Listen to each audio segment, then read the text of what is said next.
Welcome back, everybody. Today I'm going to show you how I make beef stew in the Instant Pot. I like to use the Instant Pot for this recipe because it's a lot quicker than the stovetop and the crock-pot version. So here's how I do it.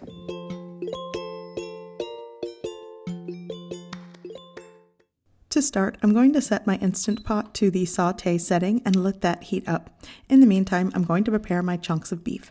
I took a 2-pound beef chuck roast, cut it into 1-inch pieces, and now I'm going to mix some salt and pepper together. And then I'm going to add that to a 1/4 cup of all-purpose flour, give that a mix and combine it, which in hindsight, I probably could have just mixed it all together with the flour. So once that is mixed, I'm going to shake it all over my chunks of beef and coat them.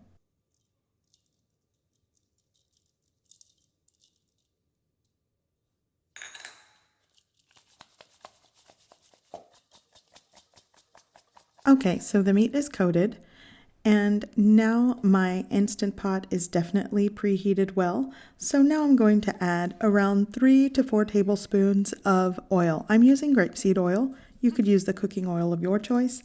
And now I'm going to brown my meat well. And because my work surface is smaller than maybe a pan or skillet, I'm going to brown my meat in my Instant Pot in batches. So I'm done browning my meat, and take a look at this. This is a wonderful sear on this piece of meat. And you'll notice at the bottom of the Instant Pot there has formed a crust of fond, and that is perfect for flavor. So I'm going to finish removing the meat, and then I'm going to add celery. I chopped 1 stick of celery, and I'm just going to quickly saute this.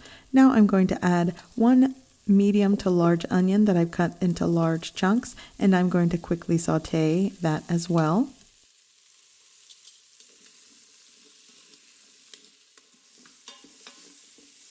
So now I'm going to add 1 tablespoon of tomato paste, and you'll notice the crust at the bottom of this Instant Pot. It may look dark in color, but it's all going to work out. This is just going to add color and flavor to the stew. So I'm going to quickly just cook the tomato paste, not even 15 seconds. And then I'm going to add my 3 cloves of minced garlic, give that a quick saute, and now I'm going to shut off the saute setting. Next, I'm going to add 3½ cups of water. You could deglaze this Instant Pot or the crust at the bottom with beef broth, but I am going to be adding 2½ tablespoons of beef bouillon powder base. You could use 2 bouillon cubes, beef bouillon cubes, or you could use beef stock or beef broth and just add your salt to taste and preference. Now I'm going to add 2 teaspoons of Worcestershire sauce. I'm going to give that a mix. Now I'm going to add my browned meat right into the Instant Pot. And now I'm going to add 1 pound to 1.5 pounds of potatoes that I cut into large chunks, along with 2 medium-sized carrots that I also cut into chunks. I'm going to combine everything well. And then I'm going to add 2 bay leaves and just sort of push them into the liquid. And now I'm ready to start cooking this beef stew. Now I'm going to properly close the lid, check the indication arrows on your Instant Pot, and I'm going to make sure it's set to sealing.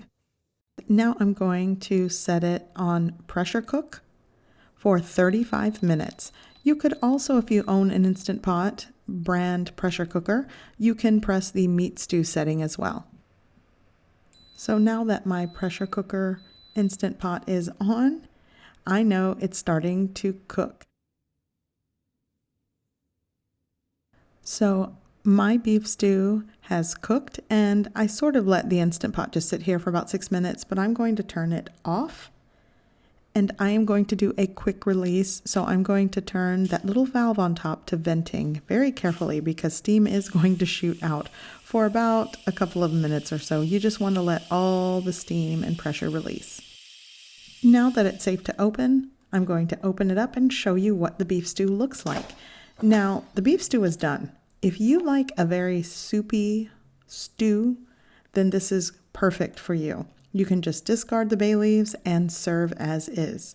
But I like a creamier, thicker sauce / gravy with my beef stew. So what I like to do is turn the saute setting on, and right away it's going to start simmering and bubbling. So I am going to create a cornstarch slurry.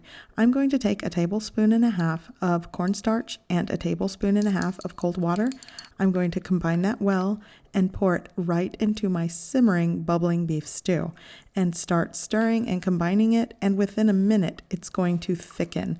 And then it is the perfect consistency for beef stew the way my family likes. Now I'm going to shut off the heat, and now it's time to serve.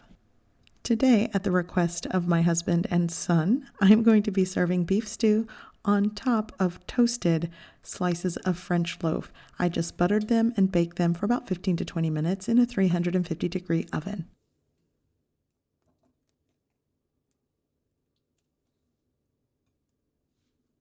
I hope you give this recipe a try. I hope you like it, and thanks for watching.